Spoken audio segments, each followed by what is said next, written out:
Esse vídeo é para fazer uma comparação entre a Factor 125 modelo K 2010 e a Factor 150 ED 2020. Quando eu estava querendo fazer essa troca, eu procurei, não achei ninguém contando a experiência pessoal, então eu vou contar aqui para que ajude as pessoas que estão querendo tomar essa mesma decisão. O tempo de uso com a Factor K 125 2010 foi aproximadamente uns 3 anos e 14 mil quilômetros mais ou menos. E o tempo de uso com a Factor ED 150, perdão, eu tô com ela há mais ou menos um mês e meio e rodei uns 1.500 quilômetros mais ou menos, entre trecho urbano e viagem. Primeiro ponto, um conforto. Sendo bem sincero, eu achei que não mudou quase nada, com a mínima diferença de a Factor 150 ser um pouco mais dura na suspensão traseira. Passando em cima de buracos na rua, dá para você sentir um pouco mais o buraco aqui na suspensão traseira, coisa que na 125 essa sensação era menor. Eu estou até aqui num local aqui com um trecho rural, né, meio de fazenda, e tem bastante essas coisas aqui no chão, a gente sente bastante. Eu não sei se é alguma coisa de algum ajuste de suspensão, alguma coisa, mas eu já senti isso aí. Esse foi o primeiro ponto. Agora, na questão do motor, vou ligar aqui. Com a Factor 125, eu cheguei já a rodar coisa de 400 quilômetros com ela num dia, sabe? E a primeira coisa que você sente é que ela é muito leve, né? E sente a falta de mais potência. Rapidinho você já chega lá nos 115 quilômetros por hora, que é praticamente o máximo dela, falando da 125. E é ultrapassado por várias carretas, toma um vento enorme de vácuo e não tem mais força nem para sair de perto, quem dirá ultrapassar, né? Subindo a serra, se você tiver com garupa, dependendo do peso da pessoa, 70 quilômetros no máximo de velocidade. A moto não tem mais força e você tem que obedecer o que o motor pode te entregar, né? Eu moro, por exemplo, numa ladeira ali que com a 125, dependendo do caso, quando eu fosse subir com a pessoa, ela não aguentava subir, eu tinha que mandar a pessoa descer e subir a pé no sol quente, porque a moto não tinha força mesmo de aguentar subir a ladeira com duas pessoas. Agora, falando da 150, ela tem um motor um pouco mais esperto, só que ainda assim não faz nenhum milagre como viajar a 120, 130 km por hora, como a Phaser 250 faz, que é a que eu queria pegar depois da 125, né? Só que dentro dos bairros eu senti que nessa aqui você tem mais agilidade e na tocada e na pista a 150 dá de quarta marcha o que a 125 dava de final. Só que ainda assim toma pau para 160, inevitável. Só que com essa eu sinto que você tem mais força para fazer ultrapassagem a 70, 80 km por hora. Você joga uma terceira marcha, que nessa velocidade ela não está esgoelando muito, e você tem um motor um pouco mais esperto, sabe? Ela tem um fôlego e responde melhor na aceleração. Na 125, para ter esse pique de velocidade, era só na descida. A velocidade máxima que eu consegui atingir na 125 foi numa descida de 120 por hora. Nessa aqui eu não peguei a mesma descida, não peguei as mesmas condições. No reto eu dei 132 km por hora com a 150. Lembrando que eu não abaixei, não fiz o Superman igual o pessoal faz. E ela tá com o pneu original ainda, que é esse 90-90. Eu quero trocar, vocês ignoram que ela tá totalmente suja, até pelo local que eu ando aqui, mas dá pra ver que o pneu é o 90-90 e eu quero colocar o 100-90 depois, que é o que eu usava lá na 125. Não sei se influenciou em alguma coisa de velocidade final. Agora, o custo de manutenção. Logo de cara, a primeira coisa que eu percebi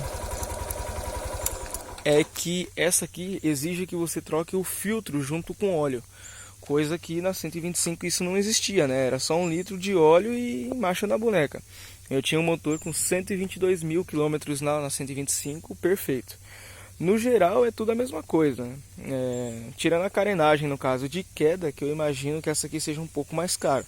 Só que ela retribui isso no consumo de combustível, que a gente já vai falar. Consumo de combustível. Com a 125 eu sempre tive problema com o carburador dela. Eu ouvi dizer aí que é quase um problema crônico delas. E e aí ele vazava. Eu troquei a sede agulha, coloquei o da Suzuki S e resolveu o problema. Só que desde que isso aconteceu, ela nunca mais foi econômica. Nas medições que eu fazia, variava entre 27 km por litro até uns 33 km por litro, dependendo do jeito que eu andava. Só que ela nunca fez mais do que isso. Eu vario bastante entre uma tocada de tiozão e uma tocada de quem está dando fuga. Depende do humor do dia. Agora, com a 150, que tem injeção eletrônica e pilotando, puxando o cabo sem dó, pois eu estou querendo amaciar ela direitinho para ver o máximo que eu consigo extrair, e tirando racha com 160, saindo rápido no farol, eu estou conseguindo fazer 400 km com um tanque de 11 litros. Com isso a gente tem uma média aí de mais ou menos uns 35 km por litro. Eu esperava que ela fosse um pouco mais econômica, não adianta eu dizer que vou mudar o modo de eu pilotar para fazer os famosos 44 km por litro que todo mundo diz aí que faz nela. Porque eu não tenho paciência de ficar andando no modo eco dela lá, né? 70 km por hora de quinta marcha na avenida que hoje eu ando a 110. Ou seja, da mesma forma que eu estou andando, fazia 27 mais ou menos na 125 e na 150 eu estou fazendo 35 km por litro. Seguro. Na 125 eu nunca tive porque eu não achava necessário, né? Até porque ela vivia cheia de barro e tudo mais. E agora nessa aqui, só por ser uma praticamente 0 km, eu achei que já fosse necessário. Ela chama muita atenção. Todo lugar que a gente chega, eu não sei as outras versões e tudo mais, mas essa preta aqui, do jeito que ela tá brilhando assim, todo mundo confunde com a Phaser 250. Então eu já tive que pôr um seguro nela, dependendo do seu perfil aí vai variar em torno dos R$ 900. Agora, falando de aparência, embora eu não ache a 125 2010 nada mal, na verdade, assim, eu achava ela linda. Cada dia que passava eu gostava mais. A 150 ela é mais gorda, ela é um pouco mais presença onde você chega, ainda mais com esse protetor de carenagem que eu coloquei aqui. Ele dá uma realçada. Tem gente que acha meio baiano, mas eu preferi, né, por conta de queda. Lá na 125 eu não tinha, eu caí, quebrei as carenagens, tive que trocar. E fora esse slider aqui, que durante uma viagem a gente dá muito mais conforto para você pôr o pé na frente. Agora, em 3 pontos que eu percebi nitidamente, 3 diferenciais, a 125 é melhor, é superior a 150. Não adianta. Primeira coisa, falta o corta-corrente aqui. Eu sei que dá pra adaptar e tudo mais, só que aí fica uma gambiarra, né? E tem que gastar uma grana a mais. Pra quem já acostumou a chegar num lugar e nem tirar a mão do guidão para desligar a moto, vai achar irritante a falta do corta-corrente aqui. Sem falar que fica claro que está faltando alguma coisa nesse punho direito. Olha só como é que está.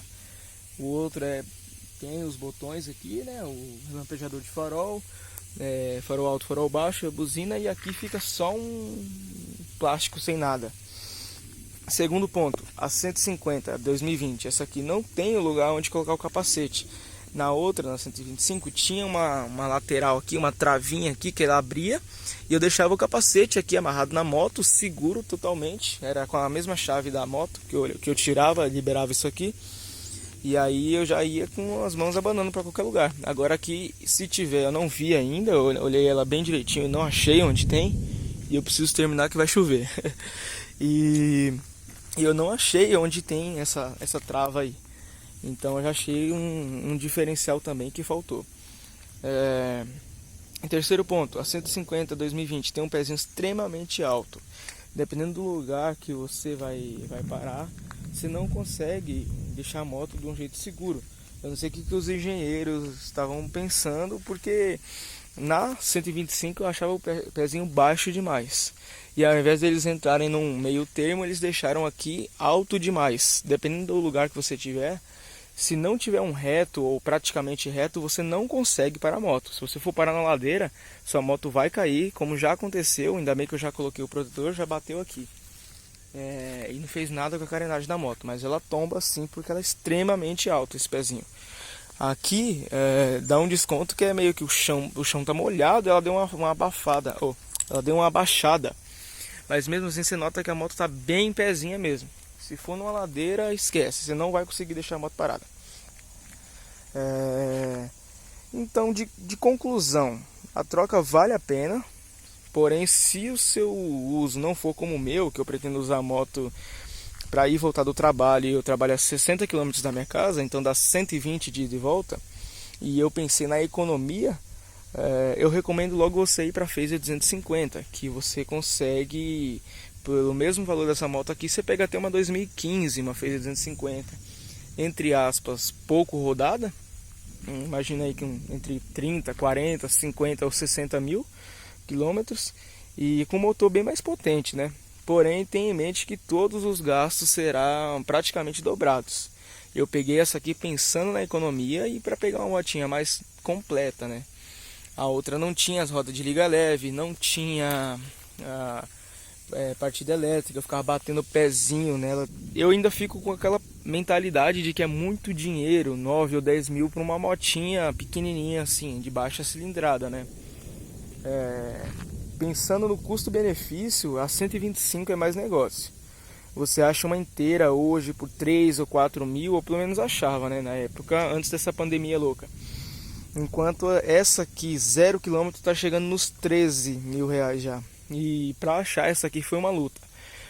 Para você procurar uma 2017, 2018, dependendo de onde você mora, você não vai conseguir achar em boas condições, num preço justo, né? Os caras estão emocionados no preço, coloca lá no alto, e para mim mesmo, eu fiquei muito tempo procurando, parece que a moto está em falta. Eu queria exatamente essa moto aqui, não queria nenhuma outra variação, não queria ela com roda arraiada, não queria, eu queria exatamente desse jeito, ou a preta ou a branca. Então, como a minha busca estava muito específica, foi difícil de achar. E acho que é isso aí. Comparando entre as duas aí, eu acho que a 125 é mais negócio do que se você for pegar essa usada. Claro, se você for pegar nova, você consegue pegar uma dessa aqui sem entrada, ou com uma entrada bem mais baixa, né? Mas eu deixei minhas opiniões aí como ex-dono de 125 e atual dono de 150.